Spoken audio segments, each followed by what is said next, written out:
अस्सलाम वालेकुम। Bearing capacity of soil. दोस्तों, आज की इस शॉर्ट सी वीडियो में हम सॉइल की बेयरिंग कैपेसिटी को डिस्कस करेंगे।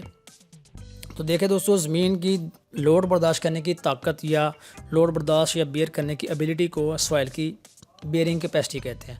मतलब इजी करके अगर बोला जाए तो ज़मीन की वज़न को सहारने की ताकत जो है ना, वो बेयरिंग कैपेसिटी कहलाती है। मज़ीद इसको आसान करता हूँ, मतलब ज़मीन का एक टुकड़ा फेल हुए यानी कि दबे बगैर जितना मैक्सिमम लोड बर्दाश्त कर सकता है, वो ताकत इस सॉइल की बेयरिंग कैपेसिटी कहलाती है।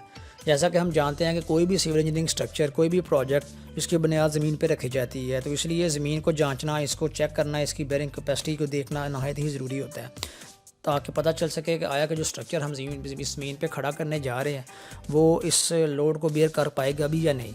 तो सॉइल की बेयरिंग कैपेसिटी कितनी होती है, डिपेंड करता है हमारी सॉइल पे, हमारी ज़मीन कैसी है, कौन सी किस्म है, सैंडी सॉइल है, क्लेई है, यानी कि चिकनी मिट्टी है, सॉइल की डेंसिटी क्या है, इसका मॉइस्चर कंटेंट क्या है, और इस सॉइल की लेयर की डेप्थ कितनी है। ये सारे फैक्टर सॉइल की बेयरिंग कैपेसिटी पे असरअंदाज होते हैं। तो अब बात करते हैं सॉइल बेयरिंग कैपेसिटी की टाइप्स की। तो इसकी दोस्तों बेसिकली दो टाइप्स होती हैं। एक होती है अल्टीमेट बेयरिंग कैपेसिटी, दूसरी को हम बोलते हैं safe bearing capacity. One by one करके अब इन दोनों को देखते हैं। अल्टीमेट बेयरिंग कैपेसिटी, अब दोस्तों ये क्या होती है, इसको इसके नाम से इसको समझने की कोशिश कीजिए कि सॉइल की लोड बर्दाश्त करने की मैक्सिमम लिमिट को सॉइल की अल्टीमेट बेयरिंग कैपेसिटी बोलती है। मतलब जिस लोड पे सॉइल फेल हो जाए, ठीक है, यानी कि जिस लोड पे सॉइल फेल हो जाए, वो लास्ट अप्लाइड लोड जो है वो सॉइल की अल्टीमेट बेयरिंग कैपेसिटी कहलाएगा। ठीक हो गया दोस्तों। अब बात करते हैं सेफ़ बेयरिंग कैपेसिटी की। तो ये क्या होती है दोस्तों, देखिए दोस्तों, अल्टीमेट बेयरिंग कैपेसिटी पे तो वो तो एंड लिमिट होती है सॉइल की लोड को सहारने की, जो इसकी कैपेसिटी होती है वो तो एंड होता है उसका। ठीक है, अब क्या किया क्या जाता है दोस्तों कि अगर इतना ही लोड, लेट्स से ये कि अगर एक ज़मीन की बेयरिंग कैपेसिटी है ना 2 टन पर स्क्वायर फिट, तो अगर हम 2 टन पर स्क्वायर फिट ही उस पर लोड डाल देंगे ना दोस्तों, तो वो माइट पॉसिबल है कि इन फ्यूचर जो है ना वो फाउंडेशन हमारी सेटल हो जाए, यानी कि उसकी स्टेबिलिटी डिस्टर्ब हो जाए।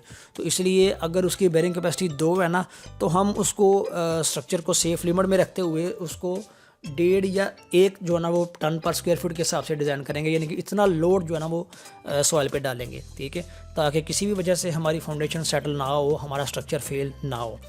तो इसको ये जो हमारी जो डिज़ाइन ये जो अल्टीमेट बेयरिंग कैपेसिटी से कम जो बेयरिंग कैपेसिटी जिसके मुताबिक स्ट्रक्चर को फिर डिज़ाइन किया जाता है ना दोस्तों, इस बेयरिंग कैपेसिटी को सेफ़ बेयरिंग कैपेसिटी बोलते हैं। ठीक है, यानी कि मैक्सिमम लोड से कम लोड को कंसिडर करते हुए इस हिसाब से स्ट्रक्चर को फिर डिज़ाइन किया जाता है।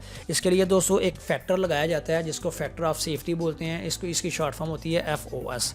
ये 2 या 3 लगा के जो अल्टीमेट बेयरिंग कैपेसिटी है उससे कम जो है ना वो लोड को कंसिडर करते हुए स्ट्रक्चर को डिज़ाइन किया जाता है। तो ये बेयरिंग कैपेसिटी दोस्तों हमारी सेफ़ बेयरिंग कैपेसिटी कहलाती है।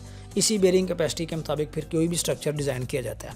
वीडियो अच्छी लगी है तो इसको लाइक कर दें। Thank you so much. खुदा हाफिज़।